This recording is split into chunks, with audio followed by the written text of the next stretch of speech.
Assalamualaikum anak soleh dan soleha. Semoga hari ini sehat selalu ya. Hari ini kita akan belajar tema 1 hidup rukun dengan teman bermain.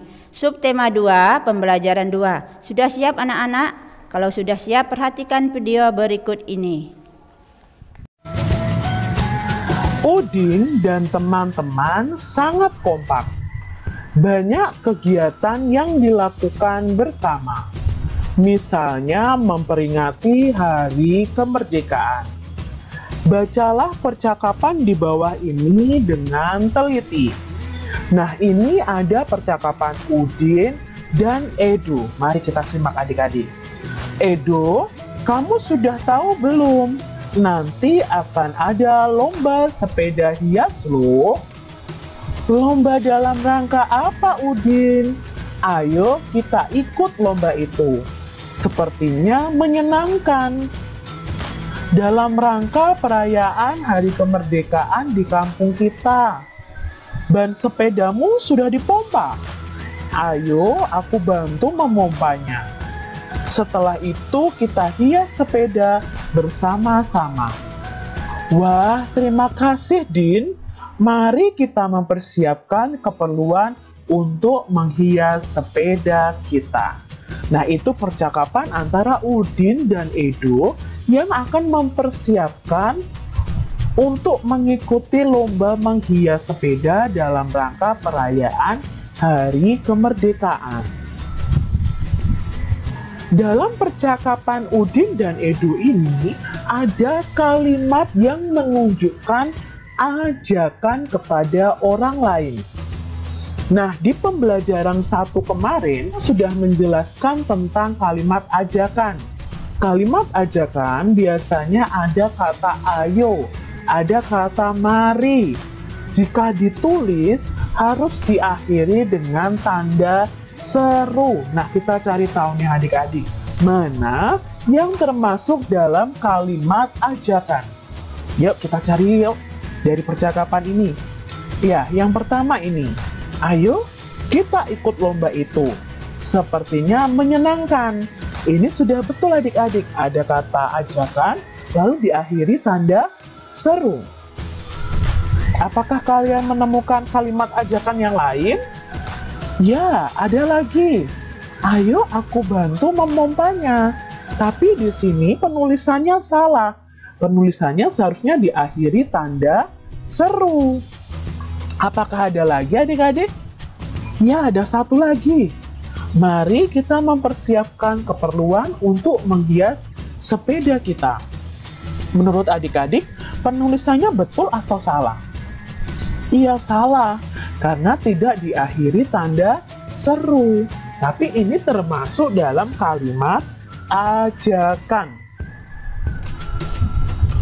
Udin rukun dengan teman-teman yang tinggal di sekitar rumahnya. Ia sering membantu teman yang membutuhkan pertolongan. Bagaimana dengan kamu? Apakah adik-adik pernah menolong teman kalian yang membutuhkan pertolongan? Pasti pernah ya adik-adik ya. Misalnya menolong teman kalian yang sedang jatuh. Ketika bermain, Udin juga selalu menjaga kerukunan. Selain bermain sepeda, Udin juga suka berlari-lari bersama teman. Perhatikan gambar anak-anak yang sedang bermain menjala ikan. Nah, di sini kita perhatikan. Tuliskan sikap yang menunjukkan saling membantu dengan teman. Nah, di sini ada yang jatuh. Ya, ada Edo yang jatuh lalu dibantu oleh Udin. Ini menunjukkan sikap saling membantu dengan teman. Untuk menghias sepeda di rumah Edo, urutkan gambar-gambar di bawah ini agar menjadi sebuah cerita. Ada 4 gambar nih. Kita mau urutkan dulu adik-adik supaya gambar ini menjadi sebuah cerita. Apakah gambar pertama itu gambar yang langsung menghias sepeda? Atau gambar si Udin mengetuk pintu? Atau gambar yang ini nih, si Udin mau pulang?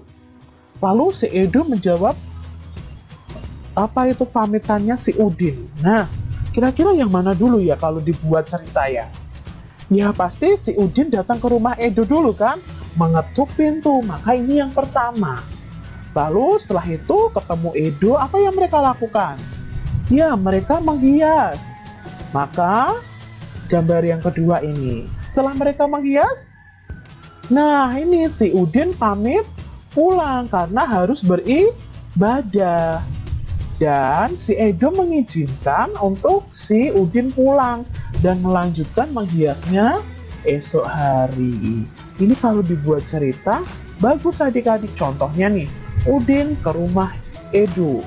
Ia mengetuk pintu rumah Edo. Edo menyambutnya. Udin dan Edo menghias sepeda. Setelah menghias sepeda, Udin mau pulang karena akan beribadah.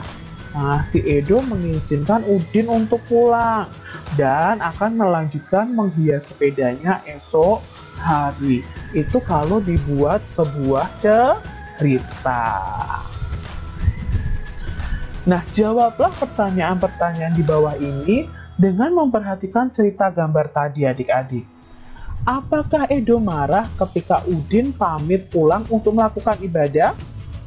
Edo tidak marah, malah Edo mengizinkan. Gambar manakah yang menunjukkan Edo memberikan kesempatan kepada Udin untuk beribadah? Ya, gambar yang keempat ya, tadi gambar yang terakhir. Apa yang dikatakan Edo setelah Udin pamit pulang? Apa yang dikatakan Edo tadi? Ya, akan melanjutkan menghias sepedanya esok hari. Apa kesimpulan cerita bergambar tersebut? Apa kesimpulannya adik-adik? Ya, walaupun saat bermain, kalau ada teman kalian yang izin untuk beribadah, kalian harus memberikan izin dan memberikan kesempatan untuk teman kalian beribadah. Udin berteman baik dengan Edo. Ketika Edo mendapat kesulitan, Udin mau membantu. Meskipun sedang asik bermain, Udin tidak lupa kewajiban beribadah.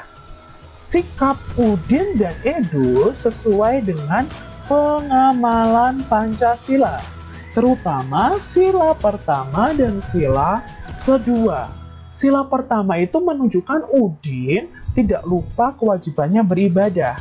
Kalau sila keduanya adalah sikap mereka yang selalu mau membantu. Nah, kalian masih ingat lambang ini? Garuda Pancasila adalah lambang negara Indonesia. Burung Garudanya besar dan gagah perkasa. Lihat perisainya. Perisai itu memuat simbol dari sila-sila Pancasila.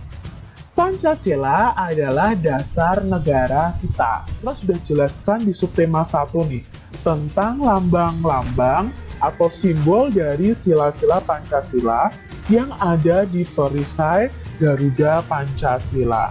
Yuk kita ingat kembali adik-adik. Pancasila itu berasal dari dua kata, yaitu panca dan sila. Panca artinya 5. Sila artinya dasar atau aturan. Pancasila artinya 5 dasar atau 5 aturan. Maka di sini ada 5 simbolnya. Ya, kita perhatikan di sini. Bunyi sila pertama adalah ketuhanan yang Maha Esa, disimbolkan dengan bintang. Lalu sila kedua, kemanusiaan yang adil dan beradab, disimbolkan rantai. Persatuan Indonesia disimbolkan dengan pohon beringin. Lalu sila keempat, kerakyatan yang dipimpin oleh hikmat kebijaksanaan dalam permusyawaratan perwakilan. Itu disimbolkan kepala banteng. Sila kelima adalah keadilan sosial bagi seluruh rakyat Indonesia. Itu dilambangkan atau simbolnya adalah padi dan kapas. Nah, ini ya, simbol pertama adalah bintang. Simbol kedua, rantai emas. Simbol yang ketiga, sila ketiga adalah pohon beringin.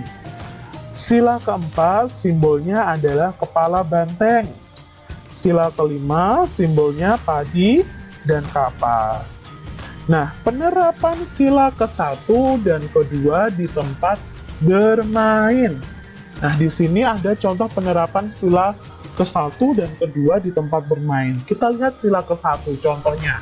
Tidak lupa waktu beribadah ketika bermain. Nah, kalau kalian sedang bermain nih, tahu waktunya beribadah, ya kalian harus beribadah terlebih dahulu. Nah, penerapan yang lain, yang B, memberi kesempatan kepada teman yang ingin beribadah, atau memberi kesempatan ke teman yang mau pergi sholat misalnya.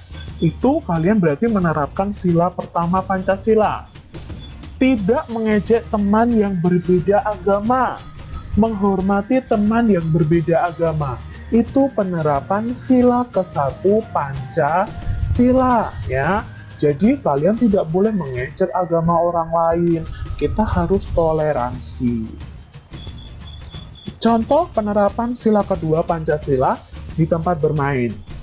Yang A, mematuhi peraturan dalam permainan, lalu membantu teman yang jatuh, suit atau